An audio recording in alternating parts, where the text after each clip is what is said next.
कुछ कहना चाहोगे? क्यों मारा कुणाल को? कुणाल को सर मैंने नहीं मारा, मुझे नाजायज फंसाया जा रहा है।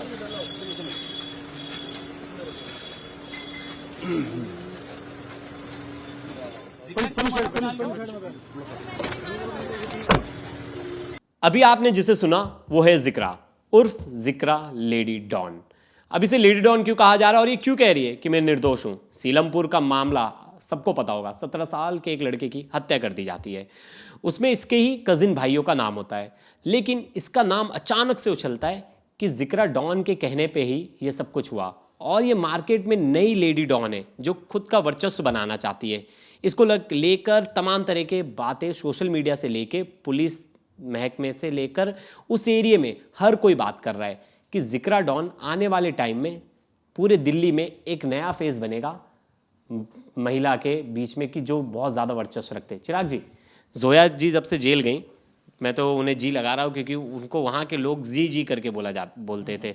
और ऐसा भी कहा जाता था कि उस वर्चस्व के बाद कोई चेहरा नहीं था दिल्ली में जो लेडी डॉन के मतलब एक फेस बनकर उभरे।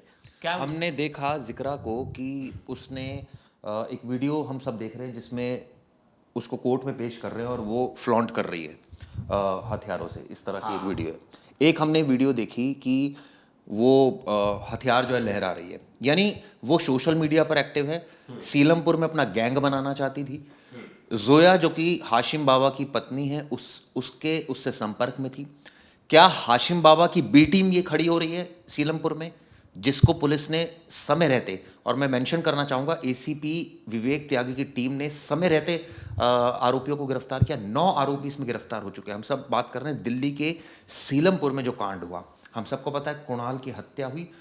हत्या क्यों हुई प्रवेश, इस बारे में बिल्कुल। अब देखिए, दोनों पक्ष जानते हैं। जिक्रा ने पुलिस कस्टडी में क्या बताया। जिक्रा ने कहा कि कुछ समय पहले इसके भाई को, साहिल को, जो इसकी मासी का लड़का है, रिलेटिव है, इसको इन्होंने मारा था, जिसमें कुणाल भी था इन्वॉल्व। लेकिन कुणाल नाबालिग था तो उस समय छूट गया। और बाकी लोग जो थे उसमें लाला गैंग के लड़कों का नाम था और लाला का भी नाम था। ये लोग जेल में चले गए और इन लोग में से कुछ लोगों की जमानत हो गई। ये उसको अपने दिल में रखा था कि मैं इसका बदला लूंगा, और उसने बदले की आग में ही कुछ दिनों से जानबूझ के कुणाल के घर पे जाके कुणाल को धमकाना शुरू कर दिया था। तू लाला गैंग का आदमी है ना, तू लाला गैंग के लिए काम करता है। वही कुणाल की मम्मी का कहना है कि मेरा बेटा 17 साल का और लाला 34 साल का आदमी है, तो इन दोनों के बीच में कैसे दोस्ती हो सकती है। इस बात को लेकर उनकी माँ ने कहा था। लेकिन वहीं जिक्रा का कहना है कि नहीं, ये मेरे भाई को धमकाता था, मेरे भाई को मारा था इन लोग ने, तो उसका ही बदला हमने लिया है, यानी एक रिवेंज। जिक्रा ने ये भी कहा कि वो कौन सा दूध का धुला था, यानी कुणाल के बारे में उसने बात बोली। वो क्या बात थी जो सबसे हाँ, बिल्कुल। वो जिक्रा ने ये किया, मतलब ये जिक्र क्यों किया कि वो दूध का धुला क्यों, क्योंकि उसका कहना है कि उसने भी, मतलब कुणाल ने भी पहले उसके भाई को मारा था और बहुत मारा था। उसकी हालत बहुत ख़राब थी, वो सीरियस हो गया था। अब उसका बदला मेरे भाई ने लिया है। लेकिन इसमें मैं इसमें कहीं से भी शामिल नहीं हूँ। मैं इसमें निर्दोष हूँ। जाते जब वो कोर्ट से निकल रही थी तो वो बोलते जा रही थी मीडिया वालों को कि मैं इसमें निर्दोष हूँ, मेरा इसमें कोई लेना देना नहीं है। अब देखिए, अब एक जिक्रा का नाम क्यों आ रहा है? कॉन्स्पिरेसी के लिए। मतलब ये कॉन्स्पिरेसी इसी ने रची है, ऐसा बताया जा रहा है कि ये इन्वॉल्वमेंट थी सेक्शन 122 120B के तहत, कि मतलब ये जो मर्डर हुआ इसमें इसका भी इन्वॉल्वमेंट है। इसके साथ ही साहिल की मम्मी का भी नाम लिखा गया है, जाहिदा का भी नाम लिखा गया। उसमें एक नाबालिग लड़का भी है, उसका नाम नहीं बोलेंगे। एक नाबालिग लड़का है। मतलब 3 लोगों ने जो थे, वो 2 लोगों ने मर्डर किया था, साहिल और उसका दोस्त। ये दोनों तो थे, ये दोनों एट ए टाइम प्रेजेंट थे। लेकिन जो बाकी लोग अरेस्ट हुए, ये सब प्लान के लोग हैं और इनके गैंग के मेंबर हैं। ऐसा तो नहीं कि पुलिस ने इनको कॉन्स्पिरेसी का पार्ट बनाया और ये कॉन्स्पिरेसी कैसे, जिसने मारा है उसको अरेस्ट करो ना। कॉन्स्पिरेसी अगर है तो कैसे पता चल रहा है कॉन्स्पिरेसी जिक्र इसमें शामिल है? सीधा सवाल। बिल्कुल, दो चीजें हैं। इन दोनों की बातचीत है। इन दोनों की हत्या से पहले, मतलब हत्या करने से पहले साहिल के जिक्रा की बातचीत हुई थी। साहिल और जिक्रा दोनों एक दूसरे से प्रॉपर हत्या से पहले कनेक्शंस में थे, फोन वोन इन्होंने किया था। तो पुलिस ने जो रूट निकाला है, जितने लोग थे, क्योंकि ये एक तरह का गैंग ही था। आप देखिए, ये सब कम उम्र के लड़के हैं, कोई 25, कोई 26, कोई 23, कोई 18 साल, कोई 16 साल, कोई 13, यहाँ तक कि 15-15 साल के लड़के, ये सब गैंग के मेंबर थे। अब क्या हुआ, आपको थोड़ा सा बैक में लेके जाते हैं। अब क्या हुआ, जब से हाशिम बाबा गैंग थोड़ा सा डाउन हुआ और जब से उनकी वाइफ जो है वो जेल में चली गई, तब क्या हुआ कि एक गैंग का वर्चस्व कहीं ना कहीं कम हो रहा था। किसका? हाशिम बाबा गैंग का वर्चस्व कहीं ना कहीं कम हो रहा था। अब जोया की जगह ये अपने आप को इकरा एज ए प्रेजेंट करती थी एज ए लेडी डॉन। हाँ, जिक्रा की बात करो, जिक्रा एज ए लेडी डॉन। अब आप बोले कि आप उसे लेडी डॉन कैसे बोल रहे हो?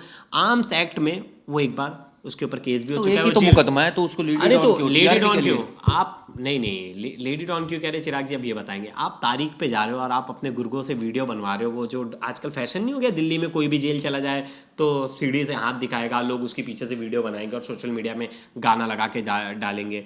फिर गन्स के साथ वीडियो डालना कोई शरीफ आदमी करता है क्या ये? जिसकी चाहत होती है डॉन बनना, जिसकी चाहत होती है कि उसके क्राइम की जगत में अपना पैर रखना, वो लोग ही ऐसा करते हैं ना। लेकिन क्राइम के जगत में पैर क्यों रखा जा रहा है? क्योंकि पुलिस एक्टिव नहीं है, सिंपल सी बात है। इसके तो बहुत बड़े सपने थे। मैं एक रिपोर्ट पढ़ रहा था न्यूज़ 18 के और बहुत सारे चैनल्स की। इसके सपने थे कि इसे लॉरेंस बिश्नोई गैंग में अपनी पकड़ बनानी थी।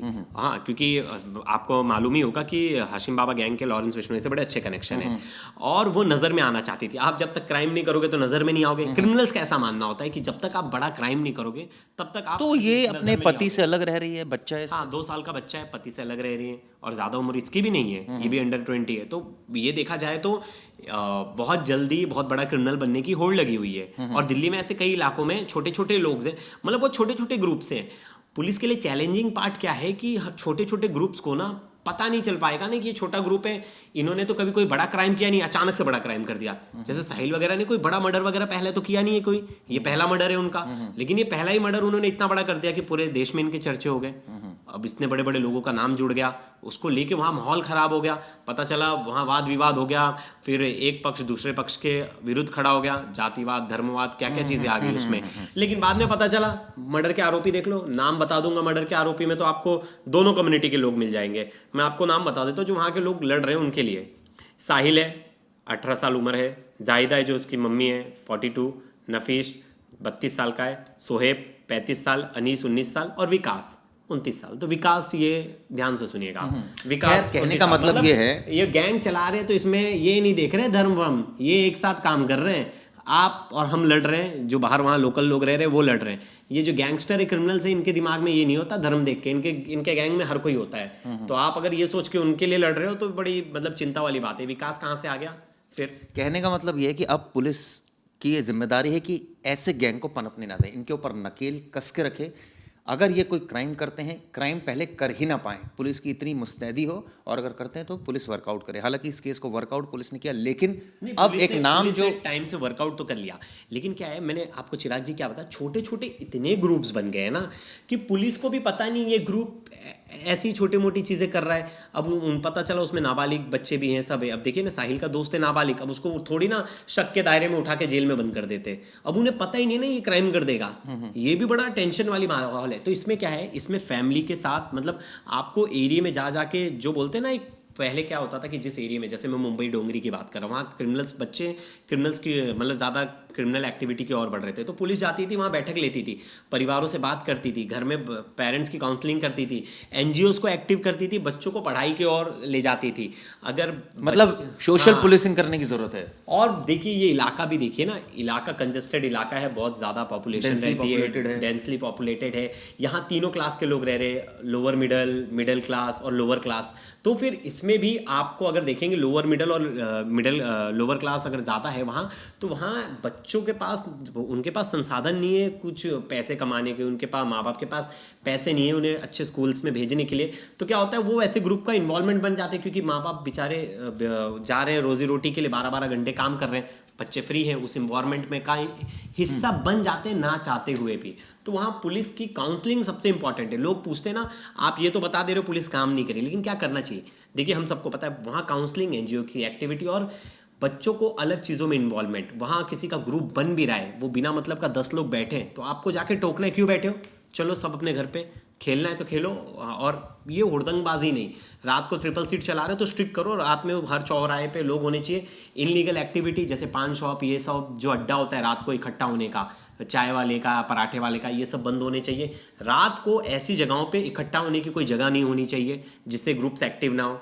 ये सिंपल चीज़ें अगर इसे फॉलो करेंगे तो हो सकता है। लेकिन अब हो ये रहा है कि नॉर्थ ईस्ट डिस्ट्रिक्ट के ही कई ऐसे इलाके हैं जहाँ पर दिन दहाड़े लूटपाट हो रही है। कल हमने सीसीटीवी भी देखा, भजनपुरा इलाके का है, यमुना विहार इलाके का है, जहां पर हम देख रहे थे कि किस तरह से एक शख्स को लूटा जा रहा था। तो बड़ी चिंताजनक बात चिराग है। जी, इस तरह की मैंने एक्टिविटीज नहीं होनी चाहिए और पुलिस को स्ट्रिक्ट एक्शन लेना मैंने ना एक चीज़ देखी है, नोएडा और एनसीआर में ना क्राइम ज़्यादा क्यों होते हैं, प्रॉब्लम क्या है, जो बॉर्डर से एरिया है ना, जैसे अब रात को नोएडा आ जाओ, चेकिंग होती है सिर्फ नोएडा दिल्ली के बॉर्डर पे नाम की चेकिंग होती है, मतलब कोई इजीली आ सकता है। कोई बॉर्डर्स पे मुझे लगता है बहुत स्ट्रिक्ट चेकिंग होनी चाहिए, क्योंकि क्रिमिनल्स के लिए ना बड़ा लूप होल बन गया है। दिल्ली में कांड किया, बैठा है जाके नोएडा में, दिल्ली में कांड किया गाजियाबाद में बैठा है, गाजियाबाद में कांड किया दिल्ली में जाके बैठा है। तो ये लूप होल बन गया है। अगर बॉर्डर्स को बहुत स्ट्रिक्टली मैनेज नहीं किया गया तो क्रिमिनल्स के लिए बड़ा सेफ हैंड है। गुड़गांव भाग गए, हरियाणा भाग गए, यहाँ से यूपी भाग गए, आप पकड़ते रहो, ढूंढते रहो। खैर, जिक्रा को लेकर अब जो इन्वेस्टिगेशन है लगातार आगे बढ़ रही है। ये भी साफ हो गया कि 9 लोग इस हत्याकांड में शामिल थे, जिसमें